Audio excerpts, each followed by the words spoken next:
안녕하십니까. 신경의 국방비 데일리 디펜스입니다. 여러분 정말 화끈한 제목의 뉴스 보셨죠?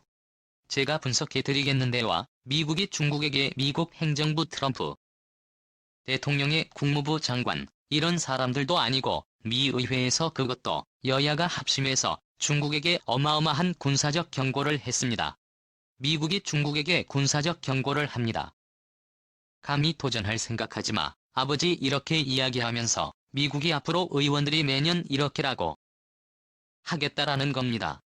군사적으로 미국 합참의장, 전 합참의장인 마틴 댐프시 합참의장이 경고 기억하십니까? 이게 먹뻥이다 아니다, 진짜다 이런 여러가지 설이 있는데 2014년에 오바마 전 대통령하고 시진핑 주석이 호주 브리즈번에서 만나서 회의를 하는 데에서 시진핑 주석이 그랬다고 그래요. 태평양 넓으니까 발신하고 우리하고 나누어 쓸 수 있지 않느냐, 이렇게 이야기를 덕담 비슷하게 하면서 사실은 멋있다에게는 이런 이야기를 했다는 거예요. 그때 합참의장이 참가해가지고 우리 미합 중국을 상대하고 싶다는 우리의 한계 핵 항모 전단 막을 수 있나? 나는 우리의 스텔스 폭격기 수중 부대를 막을 수 있나? 나는 우리의 네이비실 팀6를 막을 수 있나? 나는 우리의 7,000개의 핵탄두를 막을 수 있나? 이것은 우리의 미사일 방어 시스템을 뚫을 수 있나? 너희 대답이노라면 신부터 이기고 올라와라. 그리고 만약 신을 이길 자신이 없다면 우리 친구가 되라. 이렇게 이야기했다는 말입니까? 믿거나 말거나. 그래서 오바마 대통령이 너무 심이렇게 했다는 건데, 팩트를 체크를 해보면 당시 회의장에 임시의장은 없었다고 합니다. 그러니까 다른 쪽에서 뭔가 좀 선전전 심리전 하려고 나온 소스가 아닌가라고 생각하는데, 아무튼 지역에서 진흥 자신의 국방빵집 초창기에 한번 이야기를 하면서 미국의 전략 이야기를 들었던 적이 있는데, 신부터 올라가라, 우리가 신도가 아니네요. 그 정도로 지금 했는데 최근에 미국이 군사력 사용을 주장하죠. 이러면서 미국의 군사적 위상이 흔들리죠. 그리고 최근에 홍콩 대만 이런 문제로 또 여러가지 경제적 문제, 코로나 문제 이런 걸로 미국이 중국하고 이제는 가만두지 않겠다, 진짜 한번 밟아주겠다 이런 장면 아닙니까? 그래서 지금 이야기가 나오는 건데, 이런 상황에서 이렇게 했음에도 불구하고 미국의 경고를 무시한 중국의 도발입니다. 중국이 초강대국이 되겠다고. 중국몽이죠. 이렇게 정리를 해보면 중국 사이트에 이렇게 되어 있어요. 국가적 통합이다. 그러니까 중국은 소수민족 이렇게 해서 다 분열되고 심리적 경제적 민족적으로 막 이렇게 분열이 되어 있는데, 이걸 국가적 통합을 통해서 하겠다. 그리고 이제 경제적으로 발전해서 인민을 행복하게 하겠다. 그리고 우리나라 현대화하겠다. 국가 현대화, 그리고 강력한 군사력을 가지고 있다. 그래서 초강대국이 된 건데, 이 초강대국의 목표 연도는 20만 49년이에요. 그러니까 중국 중화인민공화국 창설 건국일인 2019년에 100주년이 되는 1949년에 100주년이 되는 2019년에는 미국을 능가하는 초강대국이 되겠다. 지금 뭐라고 하면서 미국 위에 있는 질투, 상대적 위에 있는 질투, 이런 식으로 평가하고 있지 않습니까? 그런데 2040되면 중국이 역전한 이런 상태에 진후 아니면 미국 떨어지고 오직 중국만 있는 이 초강대국이 되겠다 하는 게 중국몽이에요. 덩샤오핑이 그랬다고 하죠. 앞으로 향후 100년간 미국에 덤비지 마라, 이렇게 이야기했다라고 하죠. 그런데 100년 안 됐는데 일어나요. 그리고 진주만 폭격을 반대했던 야마모토 로고가 결국 폭격하고 나서 우리는 안 된다, 지금 빨리 휴전협정하려고 준비해야 한다라고 했지 않습니까? 결국 비참한 종말을 했죠. 미국에게 던지면 어떻게 될까요? 중국은 이런 와중에 미국 상원이 중국을 겨냥한 초당적 메시지를 내놨습니다. 이길 수 없으니 시도도 하지 마라, 이런 메시지를 나왔어요. 국회의원들이, 상원 의원들이 중국은 이길 수 없으니 시도도 하지 마라라는 얘기를 합니다. 뉴스가 현지 시각 5월 29일 보도를 했는데요. 미상원 군사위원회가 28일 현지 시각 초당적 대중 압박을 위한 대규모 군사력 증강을 요구하는 태평양 꼭지 구상을 발표했다. 상원 군사위원장인 제임스 의원 공화당과 민주당 간사인 잭리드 의원은 미국 안보 전문지에 기고한 태평양 억지 고장, 인도 태평양에서의 힘을 통한 평화라는 공동기고문을 게재했다. 두 의원은 미국의 억지 정책은 단순하다.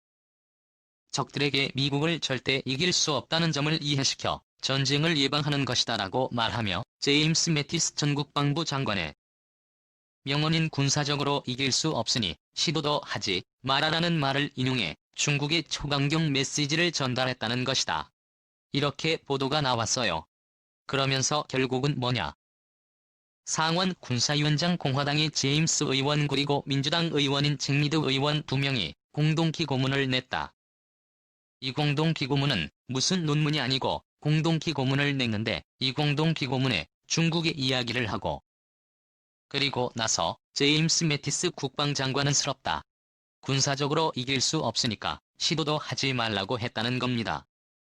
그러면서 우리 미국은 이렇게 해야 된다. 이렇게 하면서 이야기를 전달한 이후에 우리는 이것을 내년도 회계연도에 들어가는 국방수권법에 이것을 정리해서 넣을 것이다. 그리고 예산을 집행하도록 할 것이다 라고 한 것입니다. 2011 회계연도 주요 2011 회계연도 같으면 2020년 10월 1일부터 적용이 되니까 불과 몇 달 안 나왔습니다.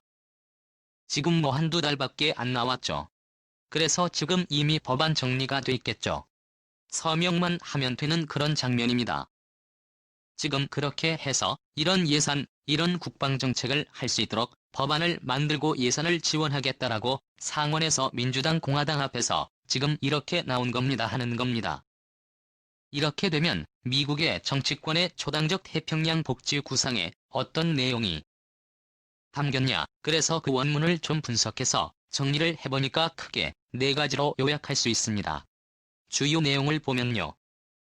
첫 번째는 중국의 군사적 도발이 거세지고 있으며 이에 대비한 압도적인 군사력 구축이 시급하다. 지금 미국이 생각할 때 중국이 급부상하고 있으니까 감히 추월할 수 있을까 이런 생각조차 못하도록 그냥 내버려 이런 거 아니겠습니까? 인도 태평양에서의 우방국들은 미국에 의지할 수 있을지를 우려하고 있다. 이제 행동이 필요한 시기다. 최근에 오바마 행정부 후반 그리고 트럼프 행정부 들어와서 미국의 군사적 움직임이 굉장히 소극적이죠. 그러다 보니까 언제부터 우리 해 우선 치고 죽겠나 미국한테 해주면 미국 전쟁하는 싫어하는데 해주겠다. 우리 자주 국방해야 돼요. 아니면 중국한테 붙어야 돼. 이런 갈등이 생길 수 있다는 거죠. 그러니까 이제 군사적으로 필요하면 행동하라 이야기하려면 전략이 행동할 수 있는 전력 언제든지 어느 순간에 싸워서 누구와도 싸워서 이길 수 있는 전력이 있어야 되죠. 그래서 압도적인 힘의 우위를 통해서 중국의 도전을 억제 격파할 수 있는 능력이 구비가 필요하다는 거예요. 그러기 위해서는 분산된 태세를 구비하는 건데 영내 추가 미군 기지 확보 그리고 독립된 군수 보급 체계를 구축하자라는 거예요. 지금 서태평양 동북아시아 지역에 미군이 진출해 있는 군사기지들이 여러 군데 있죠. 이런 것들을 더 많이 만들자. 미군 파병 군사기지를 더 많이 만들고 그것들을 지금 구함에서 이런 식으로 다 보급하는데 이것을 독립적으로 군사기지를 만들자. 왜 괌에 타격받으면 안 되니까 여기도 만들고 전기도 만들고 다 해보자 이런 거예요. 그 다음에 영내 미군 기지의 대중 미사일 방어 체계를 강화하자. 이 군수기지 이렇게 만들어 놓고 미사일 발사가 만드니까 이 해방되는 미군 기지들을 MD 시스템을 확실하게 더 강화시키자. 이런 내용이죠. 그리고 육상 기반 중장거리 미사일 전력을 강화해서 중국을 직접적으로 압박하자. IMF 중거리 핵전력 수요 파괴했으니까 우리 중거리 지대지 미사일을 얼마든지 만들 수 있어.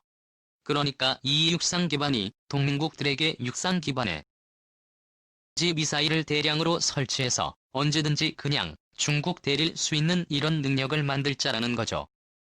그러면서 마지막으로 그러기 위해서 2011 회계연도 국방수권 사업이 태평양 억지 구상을 반영하고 자원을 집중 투입하자라는 게 오늘의 과당 민주당의 공동 캠페인입니다. 이제는 회계연도 10월 1일부터니까 당연히 좀 있을 나와서 사인 들어가는 것이죠 하는 겁니다. 그러면 태평양 지구상의 일본 미군 기지 추가 확보 그리고 독립군수체계 구축을 알리시기 한번 보겠습니다. 이 태평양 지역 특히 서태평양 지역의 미군 기지들이 이렇게 있어요. 한국에 미국의 육해공 통합기지가 있죠. 다 들어가 있으니까 해군은 거의 연합과 비슷하게 말이죠.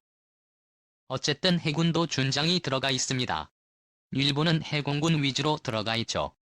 그리고 육해공 완전히 종합통합기지죠. 싱가포르 창의기지를 해공군이 쓸 수 있도록 만들어 놓았습니다. 호주 다윈을 비롯해서 호주 북부에는 해공군 해병대 다 쓸 수 있도록 종합기지가 있죠. 하와이에 어마어마한 통합기지가 있죠. 기지들과 함께 더 많은 기지 만들자 이겁니다. 그러면 한국이나 일본 이런 데 있는 기지들 외에도 한국과 일본에 추가 기지를 만들 수 있고, 예를 들면 우리의 외관기지 외관 같은 미군 군수기지에 있지 않습니까? 거기에 좀 더 확대한 어떤 것도 다른 임무도 주는 이런 기지로 만들 수도 있죠. 그리고 지금 이 중간 지형이 뻥 뚫려 있지 않습니까? 뭐냐? 바로 이제는 상대가 중국이 되었기 때문에 과거에는 소련을 대상으로 해서 한국, 일본, 괌, 하와이 여기에 집중을 했었죠. 이제는 상대가 중국이니까 싱가포르와 호주를 추가해서 기지를 만들었지 않습니까? 그런데 싱가포르와 호주는 중국에서 조금 멉니까? 그러니까 기왕이면 중국하고 더 가까운 곳에 기지가 있으면 좋죠. 그게 바로 대만, 필리핀, 베트남 아니겠습니까? 물론 이런 나라들하고 필리핀 동맹국입니다마는 베트남과 대만은 동맹국은 아직 아닙니다. 그렇지만 지금 페이퍼를 미국에서 가동하면서 국제사회를 편입시켜주겠다. 그리고 국제레즘에도 주겠다. 그리고 군장비를 현대화시켜주겠다. 그것을 미국과 데이트를 하겠다. 이런 걸 했지 않습니까? 데이터 링크가 뭡니까? 동맹국 아니면 데이터 링크 할 수가 없죠. 그러니까 대만과의 동맹 군사동맹을 추진해서 대만의 미군 기지 추진하는 것은 아닐까라는 생각이 들고, 베트남에 미국이 들어서면 정말 중국은 진짜 뜨끈뜨끈하죠. 왜냐? 중국과 국경을 마주하게 되는, 지상군 국경을 마주하게 되는 국가가 베트남 아닙니까? 지금 그 어느 나라도, 여기에는 그 어느 나라도 지상군을 중국과 바로 국경을 마주하고 있는 데는 없어요. 우리 대한민국이 중국과 가장 가깝지만 중간에 북한이라는 완충지역이 있기 때문에 한국에는 주한 미군 지상군들이 중국에 바로 들어올 수 없죠. 베트남은 물론 매진하고 어마어마하게 더 많은 어쨌든 중국과 국경을 마주하고 있어요. 여기에 만약에 미군 기지가 들어간다와 중국은 진짜 큰일 난다고 생각하겠죠.